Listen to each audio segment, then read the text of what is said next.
the basic fundamentals of basketball. You have to be able to handle the basketball, not turn it over. You have to be able to shoot the ball. Shooting has become very important now because of the three-point line. Teams are constantly shooting threes, so you have to be a good shooter, a good passer.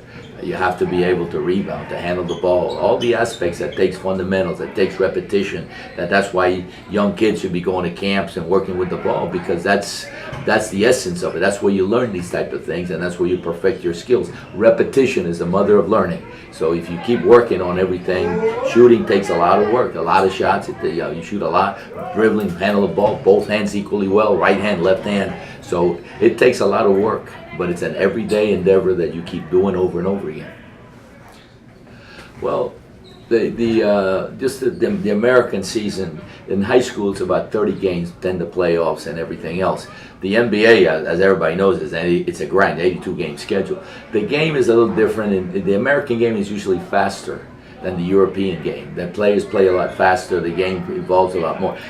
At the same time, I don't think it's as fundamentally sound. I think the Europeans have played with a lot more fundamental soundness, and they kind of have to. Americans are more into athleticism, and as you see, LeBron James and Michael Jordan, those kind of guys, they're athletic. They're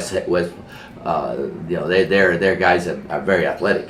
So it's a faster game, and you got to get used to the pace. And sometimes when Europeans come over and play, the pace may be a little difficult for them. At the same time, Americans sometimes go to Europe and they have problems with the techniques and more of the half-court game that the Europeans play. So it's a little different game, but it's more and more becoming global, which means it's more and more becoming, there are more foreigners in the NBA now, foreign guys in Europe and other places, and there's more, you see more of a mixture now, and so the European game is starting to become more like the American. As I've followed basketball for the last 20 years, I've seen the games become more unified. I mean, I think it's closer and closer becoming the same game. Well, we practice maybe 2 hours a day, and maybe 5 to 6 days a week. We've got like to give them a day off, but we practice very hard. We think practice is what is the craft that makes you a good team. You perfect your craft in practice. In games, are you doing what you normally do? Practice allows you to grow and expand your game. So we actually go year round. I mean, we're doing something different. In the off season, we work on improving individual players. In season, we work on perfecting the team concept. So players become team oriented during the season, but in the off season, we want them to become better players individually. I absolutely love Miami, and I've lived here all my life, and I'm Cuban born. So one of the things I know about Miami is it's a melting pot of nationalities. There's no foreigners here, there's no strangers here. Everybody's mixed. This is a mixed culture.